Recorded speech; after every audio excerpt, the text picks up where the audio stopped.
Bem-vindos ao Bicast, espaço onde fé, cultura e curiosidades se encontram. Eu sou o Jaziel Monteiro e junto comigo está o Guilherme Augusto. Pronto para nós falarmos um pouquinho mais sobre o livro de Gênesis, Guilherme? Buenas, claro que sim. Empolgado e pronto para a gente continuar essa trilha, essa saga. E vamos lá. Continuamos nessa série. A sua jornada de fé com a Bíblia, ela começa aqui. E desde já, todos os episódios a gente sempre quer incentivar e convidar você a ler a Bíblia Sagrada, participar junto com a gente no nosso grupo, no devocional. Nós vamos estar ali junto com você diariamente com um cronograma de leitura que semanalmente, então, a gente finaliza com um vídeo sendo postado aqui de um resumo de tudo que nós falamos durante a semana. Mesmo que você nunca tenha lido a Bíblia ou não está acompanhando desde o início, você já pode começar a recapitula um pouquinho do que nós já falamos, volta lá nos vídeos anteriores, mas continua acompanhando a gente também aqui. Hoje nós estamos iniciando lá no capítulo 12 de Gênesis, falando sobre Abraão e as suas promessas, a maior promessa, ainda mais impactante até o dia de hoje, e nós vamos percorrer aí até o capítulo de número 24. Fica com a gente, acompanha, e nós vamos falar um pouquinho sobre isso. A primeira curiosidade que nós já vamos comentar, a promessa que Deus faz para Abraão. Ora, Senhor disse a Abraão, sai da tua terra, da tua parentela e da casa de teus pais para a terra que eu te mostrarei. Já começa, claro que todos nós conhecemos hoje Abraão como o pai da fé, mas já começa com um ato de fé, quando Deus fala, eu te mostrarei, ou seja, Deus ainda não mostrou. Deus está falando com Abraão, dizendo para ele, olha, eu tenho um plano para ti, eu tenho uma terra preparada para ti, eu tenho um projeto, tudo preparado para você. Mas você ainda não sabe o que é, eu só preciso que você tenha um ato de fé, de sair da onde você está para ir para um lugar que eu já preparei para ti. Eu quero já lançar esse assunto para a gente dar uma conversadinha sobre isso. Seria essa uma fé empreendedora de alguém que preparou um caminho e consegue vender essa ideia, trazer essa perspectiva e dizer, olha, confia em mim porque o caminho você vai ter que trilhar, vai aprender neste caminho, mas vai chegar no lugar aonde eu preparei para você. O que você acha? E vamos comentar um pouquinho sobre isso, Guilherme. É isso aí, é a pele em jogo, né? Como a gente diria, porque... Skin the game. Skin the game. Porque a gente vê hoje que para te empreender, para te fazer qualquer coisa, tu precisa tomar um risco, né? E a gente já vê que Abraão começou assim, né? Claro, ele estava confiando em Deus, né? E ele é um chamado, mas muitas pessoas também são chamadas e não têm coragem de desapegar, de dar um passo de fé, né? De largar o que é seguro, né? O que às vezes está... Porque, né? É muito mais confortável, por exemplo, se você você é empregado, mais confortável você ficar no lugar onde, ou se você é um concursado público, que você tem uma estabilidade, por exemplo, né? E você não vai precisar juntar um capital, abrir uma empresa, ou abrir uma organização, que seja, né? Não precisa ser uma empresa especificamente, mas que ela pode falir, ela pode dar, né, muitos frutos, pode produzir muito, pode ser uma bênção, mas também pode falir. Então, pensando nesse princípio de empreendedor, é isso, né? Quando Deus fala com Abraão, deixar tudo para seguir um chamado maior, algo que ainda acontece, né? Com as pessoas no mundo de hoje, na vida, na atualidade do que nós estamos falando sobre empresa, sobre empreendedor, ainda acontece, porque muitas promessas, muitos objetivos que nós temos que traçar um caminho para chegar até ele, muitas vezes nós temos que nos desvincular de coisas que nós temos segurança hoje. É aquela história de que todo mundo tá ali no meio da tempestade, né? Vamos trazer aqui pro Novo Testamento, junto com Jesus, olhando, esperando Jesus no barco, né? Estava no meio da tempestade. Quem é que sai do barco? Quem é que vai sair do lugar seguro para encontrar Jesus? E nós vimos isso acontecer a todo momento. Que as pessoas olham, existe uma promessa, mas eu prefiro ficar no lugar seguro, até onde os meus olhos alcançam. Sim. E isso, para mim, mostra já, de arrancada, Abraão como um ato de convicção de fé realmente de confiança em Deus. Independente do que ele encontraria pelo caminho, ele sabe em quem ele confia. E quando ele confia em Deus, ele está mostrando para as pessoas, olha, eu confio cegamente em Deus. A ponto de que eu já entendi que ele pode suprir todas as minhas necessidades. Então, se ele me diz que tem uma terra preparada, eu vou confiar e vou caminhar, vou deixar tudo que eu tenho aqui de segurança para ir de encontro até essa terra prometida. E se for pensar, eu imagino que Abraão não era um cara pobre. Eu imagino que ele era um cara rico, pelo que a Bíblia conta ali, que ele tinha muitos filhos, né? No caso, filhos da sua casa, né? Não eram Sim. seus filhos de sangue, mas eram escravos nascidos na sua casa. E fala dos rebanhos também. Uma família de posses, né? E uma família de posses. E já mostra aí, né? Ele provavelmente morava num lugar, né? Ele morava em Ur dos Caldeus, que seria hoje a Nova York da Babilônia. Né? E também não era um lugar, vamos dizer assim, muito legal para os preceitos de Deus, né? Era um lugar já que estava bem comprometido, bem misturado ali as culturas e tal. E daí a gente vê que eles saem de um centro, né? De um lugar seguro, daquela antiga Babilônia lá, da Torre de Babel, sai de lá, daquele pensamento, né? E agora Deus está mandando eles, em vez de morar, quem sabe, numa mansão, porque ele tinha dinheiro, Sim. viver em tendas pelo deserto, pelos caminhos, né? Pelo deserto não, né? Mas pelas pastagens, pelos vales, e sem segurança nenhuma, né? Sendo que ele podia estar muito bem colocado, né? Pelo que ele tinha, mas ele vai com fé. E tem uma frase muito legal do Martin Luther King, né? Que é um pastor bem conhecido, que é: dê o primeiro passo com fé. Você não precisa ver a escada toda. Apenas dê o primeiro passo. Mas não é fácil dar esse primeiro passo. Não é fácil. Tem um hino que eu acho, um louvor que eu acho muito interessante, que é dê o passo, né? Coloque o pé e Deus vai colocar o chão. Verdade. É mais ou menos isso o sentido de fé. É você colocar o pé sem enxergar o chão, mas ao mesmo tempo Deus vai estar ali promovendo esse chão. E falando em fé, cara, sem fé é impossível agradar a Deus. Sem fé é impossível agradar a Deus. Então, não existe uma relação com a criação, não existe uma relação com Deus se a gente não tiver fé. Então, já começa aí. A gente precisa exercitar a fé. Vamos falar então que hoje, então, se fôssemos ter um comparativo, Abraão, vamos dizer, estaria morando hoje nos Estados Unidos da América. Só que se ele ficasse lá, se ele continuasse lá, ia ter muita gente apontando o dedo e dizendo assim, ele prosperou porque ele estava no lugar certo. Verdade. Ele prosperou porque ele estava na terra que lá já tem muita riqueza, lá já tem muito conhecimento, as pessoas mais empreendedoras já são de lá. E Deus tira ele de lá e manda lá pro Brasil, vamos dizer assim, manda para um lugar um pouquinho mais difícil, que ele vai ter que ter um pouco mais de persistência e aprender, né, sobre como confiar a ponto de prosperar numa terra não tão próspera, né? Dependendo de que Deus a tornasse próspera. Mas às vezes eu penso assim, a gente já tem, por exemplo, empresa, a gente já tem a família, a gente tem pessoas que nos cercam, que nos dão uma segurança, né? Por exemplo, hoje, se acontecer alguma coisa, que eu ficar desempregado, se eu ficar doente, eu sei que eu tenho amigos, eu tenho uma família que vai poder me ajudar. Mas se eu saio daqui e vou para um outro país, é recomeçar do zero. Aqui eu tenho um nome, e se eu vou para um outro lugar, eu não vou ter nada, não vou ter um nome, não vou ter segurança nenhuma. E é isso que Deus dá essa missão, esse chamado que Deus dá para Abraão.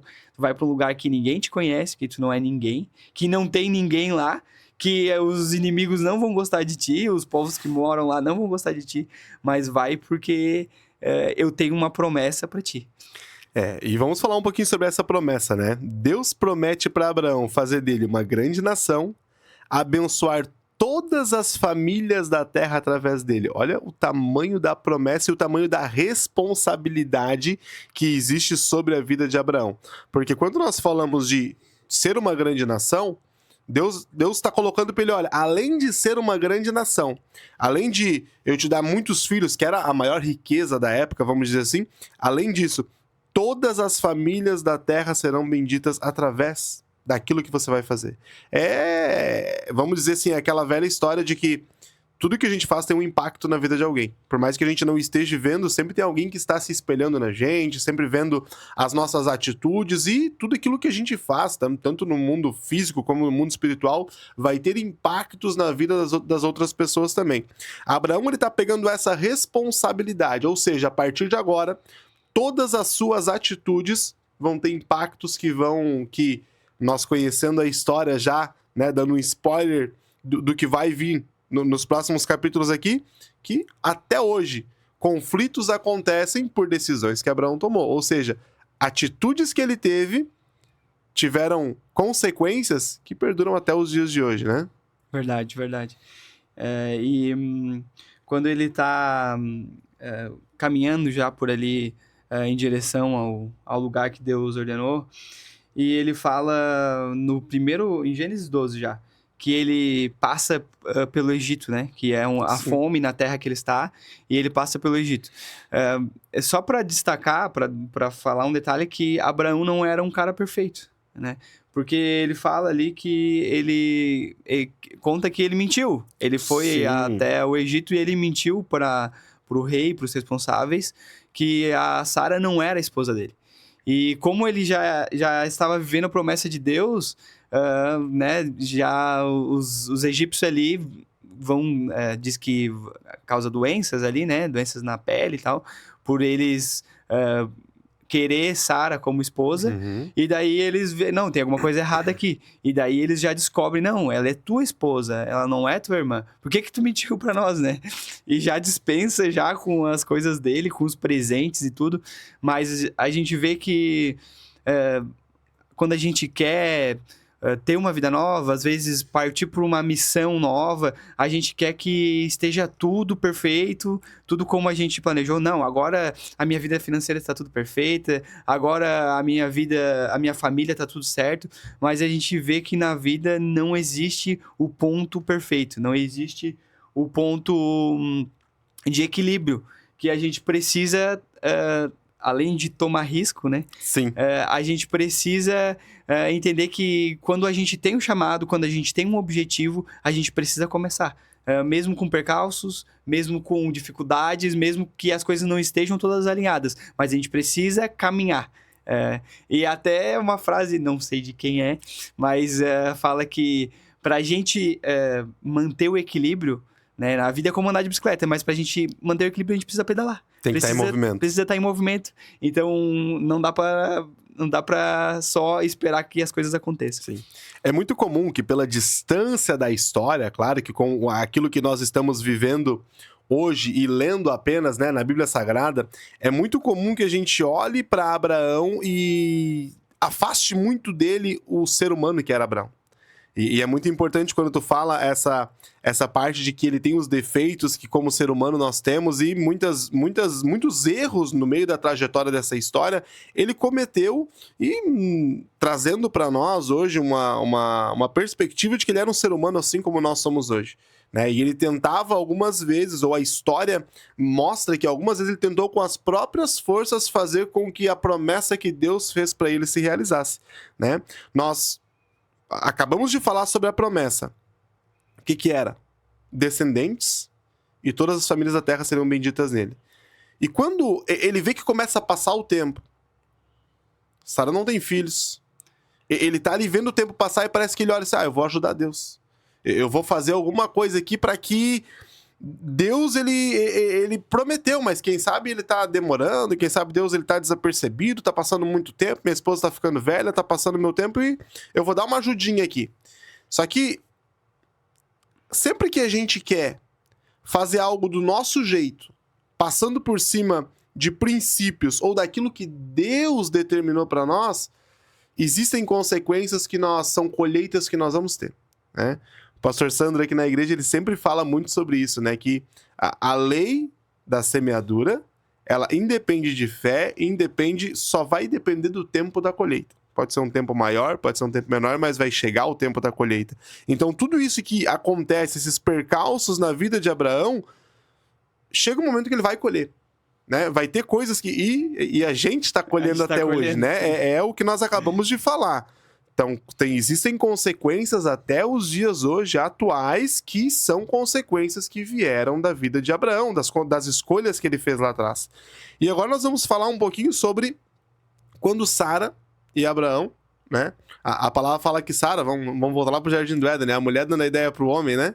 A mulher dando a ideia, olha, toma minha serva, né? Se eu não tô conseguindo te dar filhos, se eu não tô cumprindo o que Deus prometeu que ele cumpriria, toma minha serva para que ela te dê filhos. E aí quem é que vem? Ismael. É aquele negócio de, tipo, mas será que foi isso mesmo que foi falado, sabe? Às vezes a gente... E eu coloco nós, né? Colocar que a gente não tem paciência para esperar algumas promessas, né? A gente fica ansioso, e quando a gente fica ansioso quer dizer que a gente não confia em Deus. Quer dizer que a gente não acredita que Deus vai cumprir aquilo que ele prometeu.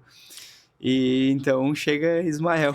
Queremos trocar aí o Cronos pelo Kairos, né? Ou ao contrário, trocar o Kairos pelo Cronos. Né? A gente quer o nosso tempo e não o tempo de Deus. Verdade. Isso é algo que culturalmente nós vimos as pessoas dando tempo para as coisas acontecerem. A gente tem o tempo para namorar, tem o tempo para casar, tem o tempo para ter filho. É aquela história que nunca tá perfeito. Por que tu não casou ainda? Por que tu não tá namorando? Casou? Por que não tem filho? Teve filho? Por que não tem o segundo? E a gente esquece que não é nós que determinamos o tempo. É Deus que determina o tempo, e cada pessoa tem a sua particularidade, sua singularidade com as promessas que Deus tem na vida de cada um. Aí a gente olha para Abraão, não veio ainda o filho da promessa, mas vamos aqui com Agar, então, com a serva, vamos dar uma ajuda para Deus, vamos criar um filho. Criou-se um baita de um problema, né? E Ismael vem, de certa forma, trazendo alegria para Abraão, porque veio o primeiro filho, né? Que até então se inicia uma descendência, mas não era a escolha que Deus tinha para ele, porque nós conhecemos a história hoje que a escolha que Deus tinha era Isaac. Isaac era o filho da promessa, mas passa-se esse tempo onde Abraão ele já tem que colher algumas coisas que ele havia plantado, né? Ele tem que, de certa forma, sacrificar este primeiro filho. Quando Sara engravida, então, de Isaac, e tem o ciúme da sua serva com Ismael, e diz, olha, Abraão, coloca eles para andar, tira eles da nossa casa, da nossa família, porque agora eu quero viver a promessa. Ou seja, agora eu quero confiar em Deus. Quando eu tomei as minhas próprias decisões, as minhas próprias atitudes para ajudar a Deus, agora... Mas eu não quero mais a colheita agora. Agora eu não quero a colheita, agora eu quero só viver o que Deus tinha planejado para mim. E até, não sei se a gente comentou antes, mas Sara era estéril, né? Sim. E ela já estava num momento, os dois, né, já estavam em numa idade avançada, né? Eles eram idosos. E até hoje, né, a gente sabe que tem uma idade certa para ter filhos. E a Bíblia fala que eles já não estavam na idade, e a própria Sara, né, falava que já não poderia ter, como assim, né? Sim. Como se estivesse duvidando realmente da promessa de Deus, e foi o que aconteceu. E daí há esse racha, essa discussão aí, né? E então Sara expulsa, né, Agar, que era a serva, que era a mãe de Ismael, de casa com Ismael. E é legal que lá... É legal não, mas... o que a Bíblia diz em Gênesis 16... é que multiplicarei, o anjo do Senhor falando para Agar, multiplicarei tanto a sua descendência quanto que não poderá ser contada, né? Mais ou menos a promessa que foi feita para Abraão. E tem mais uma parte que diz, ele será como um jumento selvagem, a sua mão será contra todos, e a mão de todos contra eles, e ele viverá em hostilidade contra todos os seus irmãos. E a gente colhe isso até hoje. E uma coisa que talvez você não saiba, mas você vai descobrir, por isso que é legal estar acompanhando a Bíblia e estar acompanhando esse podcast, que a descendência de Ismael são os árabes. Hoje, uma das maiores religiões do mundo é o islamismo. Sim. E partiu também de Abraão. E hoje a gente tem está em guerra, né? Agora teve um acordo de paz aí, e a gente sabe que não vai talvez durar muitos dias, mas são de duas descendências de Abraão, né? Os judeus contra os Os árabes, árabes. né? Então, para te ver, né? A gente é uma consequência de um ato de desobediência, né? De não confiança em Deus lá atrás. Tem guerras até hoje, né? E a descendência realmente, né, se multiplicou porque a gente vê hoje os árabes por todo o mundo, né? A Europa está cheia e a gente vê que as promessas de Deus, elas não falham. Não falham, exatamente. E a gente vê que Deus honrando uma promessa, né? Reafirmando através do anjo do Senhor, quando encontra, né, Agar, saindo já sem perspectiva de vida, pedindo para Ismael se afastar, porque a perspectiva dela é: a gente saiu, agora a gente vai morrer, a gente vai perecer. Mas o anjo do Senhor diz que ouviu o choro da criança e faz essa promessa, né? Que tu acabou de comentar sobre isso. E realmente, nós vimos hoje no próprio Brasil, na própria cidade que a gente mora, hoje a quantidade de pessoas, de árabes que estão em todo, né? Espalhados por todo o mundo. A própria religião que vem associada a Ismael é uma religião que está em todo o mundo, né? E com uma perspectiva de se espalhar cada vez mais e, de certa forma, colhendo uma promessa que Deus fez para a vida deles. Assim como nós colhemos consequências dessas guerras até a atualidade. A gente vê que realmente a Bíblia é muito atual quando nós lemos, mesmo lendo uma palavra que foi escrita há mais de 6.000 anos atrás, né? Quando nós estamos falando aqui de Gênesis. Acontece toda a perspectiva da história, vem Ismael, depois vem o filho da promessa, Isaac, e tudo, vamos dizer assim, a vida de Abraão, ela vai prosperando por onde ele passa, tá? E quando chega ali, nós vamos falar um pouquinho sobre a divisão, quando Abraão está ali com Ló, né? Quando eles estavam ali caminhando junto, onde eles estavam indo, estavam prosperando, a ponto de que a terra não tinha capacidade de ter para manter a produção e Os rebanhos, os né? rebanhos dos dois que estavam ali, e acontece ali aquela briga entre os pastores de Ló e de Abraão, a ponto de que Deus, ele utiliza, né, disso. Eu sempre digo que Deus, ele utiliza de coisas comuns do nosso dia a dia para fazer forjar em nós o que ele precisa para que nós alcancemos aquilo que ele preparou para nós. Então, ele já mostra para Abraão: olha, a gente vai ter que ter essa separação de novo, porque era para sair da tua terra, da tua parentela, mas já veio parte da parentela junto. Já veio o sobrinho junto. Tu veio trazendo o sobrinho lá junto e agora a gente precisa separar de novo, precisa ter essa cisão de novo para que você continue a caminho da terra. Já estava na terra, mas que você continue dentro da promessa que eu estou criando para vocês. E aí vem a famosa história, né, de Sodoma e Gomorra, uma cidade que Deus fala em destruir e ele abre para Abraão, né? Antes de a gente entrar em Sodoma e Gomorra, a questão de que, né, a ordem que Deus deu, e ele chega no lugar geográfico, que, né, Abraão chega no lugar com Ló, com a sua família, com seus rebanhos, ele chega no lugar geográfico, mas é como tu falou, é uma lapidação, é um processo que ele precisa passar, porque não é só a questão geográfica. Tem uma frase que eu anotei aqui, que o desafio de Abraão era chegar na cidade prometida. Vamos lá. Recapitulando. O desafio de Abraão não era chegar na cidade prometida, não era uma cidade geográfica, no caso, não era um ponto só para a chegada, mas sim se tornar a pessoa que habitaria nesse lugar que Deus prometeu. E a gente vê já nos capítulos aí que a gente está lendo, a gente vê que Deus vai lapidando Abraão, né? E chega no capítulo 18, Deus revela a Abraão que Sodoma e Gomorra será destruída. E quem é que mora lá? Ló. Sobrinho dele. Mais uma vez, Deus ele vai trazendo sempre umas pitadinhas da história, né? E sempre tem uma tipologia bíblica que vai tipificando até mesmo os momentos atuais, Novo Testamento, de quando Deus ele tem, né, a promessa de destruir a terra, mas ele sempre tem ali uma forma de trazer uma redenção para as pessoas que se arrependerem e quiserem estar caminhando junto com ele, né? De Verdade. certa forma, Deus está trazendo uma tipificação quando Abraão, ele tem essa compaixão por Ló e diz, Senhor, mas se lá na cidade tiver pelo menos 50 justos se arrependerem, o Senhor vai destruir a terra? Ele diz, não, se tiver 50 não destruo. Ah, Senhor, mas se tiver 10, se tiver 20, ele vai reduzindo, né, drasticamente, até que ele chega e diz, ah, Senhor, então, né, deixa eu só salvar Ló. Deixa eu salvar Ló e a sua família.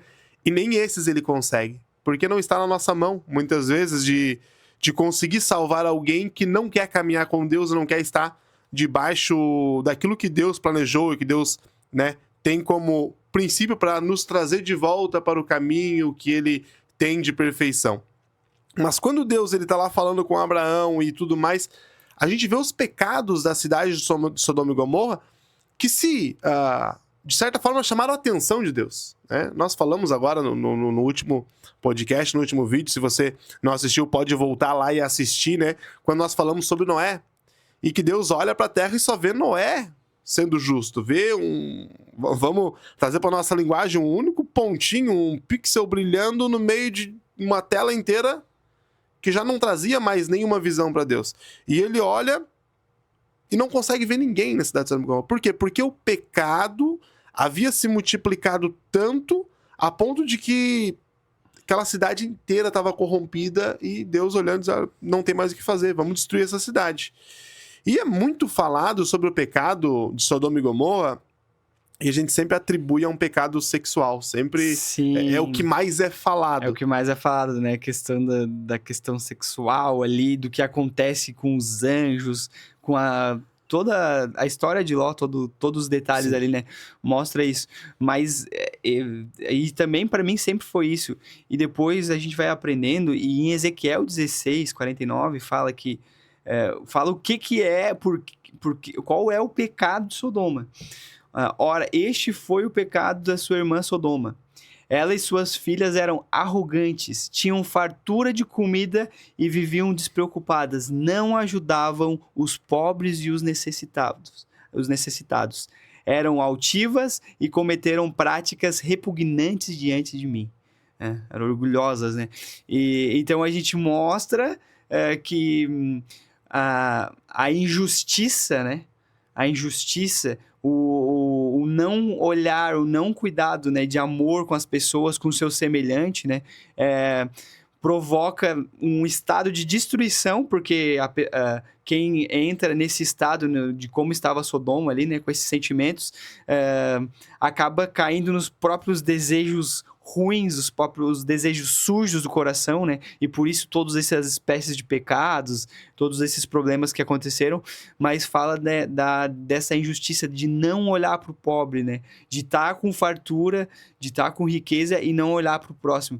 E o que, como sempre a gente volta, né? É o que a gente vê hoje, né? Muitas pessoas com fartura, muitas pessoas, né, que estão bem, estão prosperando e não conseguem olhar os seus vizinhos, não conseguem olhar as pessoas que os cercam, não conseguem ter nenhuma maneira, né, de ajudar. Mas o legal disso é que a gente tem aqui, vamos falar um pouco do que a gente vive, né? Que a gente tem um mercado solidário na nossa igreja.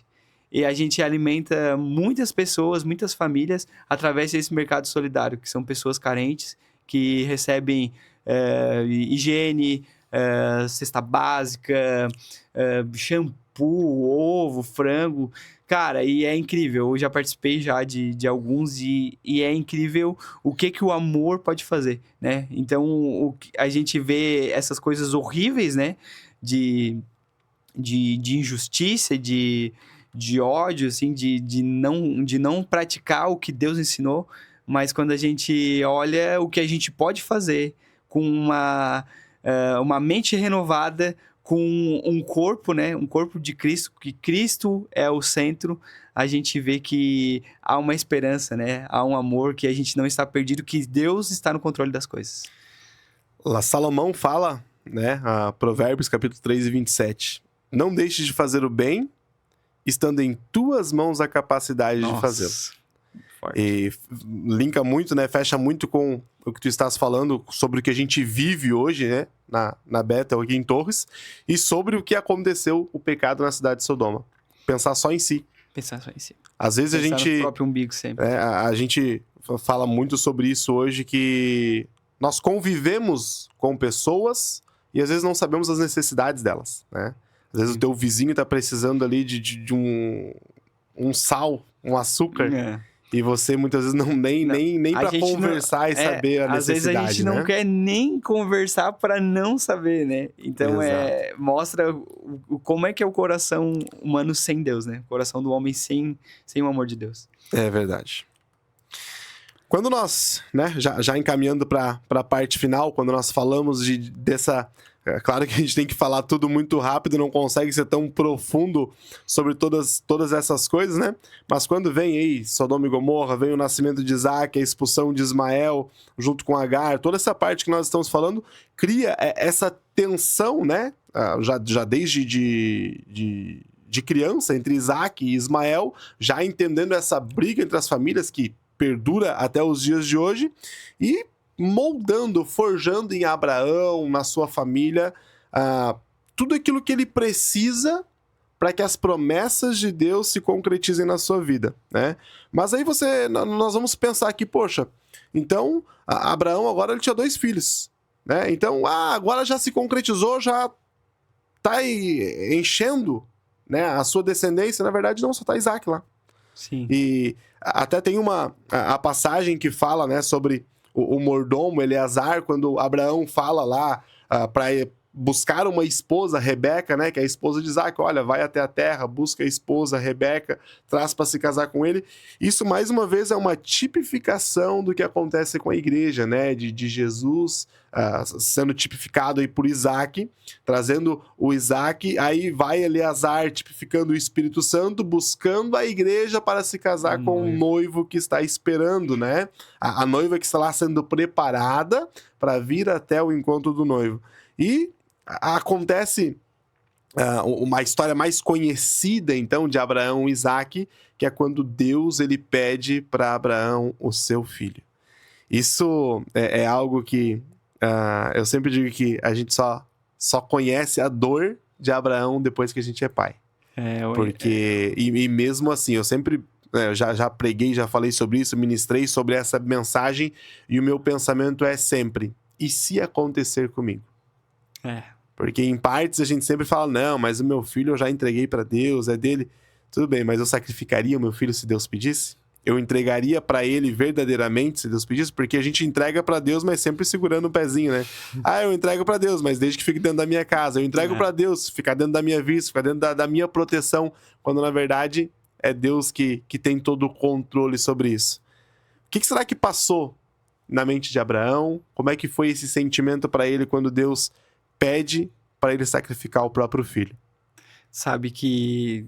Nossa, é muito forte, né? Eu acho que talvez é uma das passagens mais fortes da Bíblia. Deixa eu te interromper. Ele não estava sacrificando um filho, sacrificando a promessa que Deus fez para ele.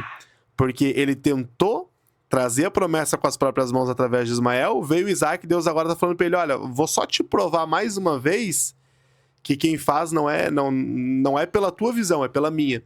Então, sacrifica o teu filho e a promessa da descendência. Né? É muito mais amplo do que a gente imagina. Como é que foi essa percepção de Abraão e o que foi forjado no coração dele a ponto de que aconteceu toda a história que aconteceu, né? Sabe que esse dia eu tava conversando com o pastor Juber e ele falou uma coisa que é forte, que é chocante, que é que Abraão, ele já tinha matado no coração. Ele já tinha matado o filho no coração. Para ele ir lá e executar a tarefa, ele já tinha matado no coração. Então, ele passou por aquela dor ali. Mesmo não concluindo, né? Mas ele passou por aquele sofrimento, aquele luto e né, a promessa, né? Aquilo que Deus tinha prometido para ele. E que talvez os dias mais felizes da sua vida foram os dias que ele viveu com seu filho, que era a promessa, que era o que Deus tinha entregado para ele, né? E a gente não entende os mistérios de Deus, mas também como tu falou antes, mostra, né, a tipificação, né? No último momento, No último momento, um cordeiro, né? o cordeiro apareceu para ser sacrificado em seu lugar. Aí nós olhando a história, nós já conseguimos ter um pouquinho da ideia do que Abraão estava passando e do preço que ele estava pagando por isso, mas no último momento veio o cordeiro, o sacrifício que precisava ser feito, o cordeiro que foi colocado no lugar de Isaac. Assim como aí nós já vamos pular aqui para o Novo Testamento, trazer à nossa memória o verdadeiro sacrifício que foi de Jesus Cristo, que morreu em nosso lugar. Nós estávamos ali para ser sacrificados pelos nossos pecados, pelos nossos erros, mas no momento certo, o Cordeiro de Deus veio, faz o sacrifício perfeito, para que hoje nós estivéssemos aqui tendo a oportunidade, né, de viver a promessa que Deus fez para as nossas vidas. Como não ser grato nessa hora, né? Porque ter a felicidade e a alegria, né? E tu entender a graça. Porque não tem nada que a gente possa fazer para pagar isso. Não tem nada que... Nem os meus atos de justiça, nem o dinheiro todo que eu tiver, nada que a gente possa fazer vai anular ou vai fazer alguma diferença, se não é o sacrifício de Cristo, né? Por nós. E isso é muito forte e baseia toda a nossa fé, né? Continua. O livro de Gênesis, ele é uma base perfeita para tudo que a gente está vivendo nos dias de hoje, né? E acredito que assim nós encerramos, né? Quando falamos aqui sobre fé, confiança da parte de Abraão, sobre a família, os seus conflitos, a intercessão, a justiça de Deus sendo realizado e o relacionamento e o propósito que foram cumpridos, a promessa na vida de Abraão. Nós vamos falar, né? A partir do próximo episódio, o próximo podcast, nós vamos falar sobre Gênesis 25 a 38, falando um pouquinho sobre a descendência, sobre Isaac, sobre a sua descendência, tudo que aconteceu ali, mas nós encerramos hoje, né? Diante de toda essa perspectiva, toda essa história da vida de Abraão, que isso daria dias e dias de podcast, nós falando sobre cada detalhe, sobre cada princípio que Deus coloca nessa história, e tudo isso tão atual, escrito há mais de 6 mil anos atrás, né? E me despeço aqui de vocês. Foi um prazer passar mais esse tempo com vocês e espero que vocês estejam conosco no próximo episódio também, para nós continuar vivendo essa experiência dessa jornada pelo livro de Gênesis. Guilherme? Obrigado por nos acompanhar até aqui. Curte aí o vídeo, segue, compartilha com quem você puder, né? E que a mensagem do Senhor possa ser enviada para cada vez mais pessoas.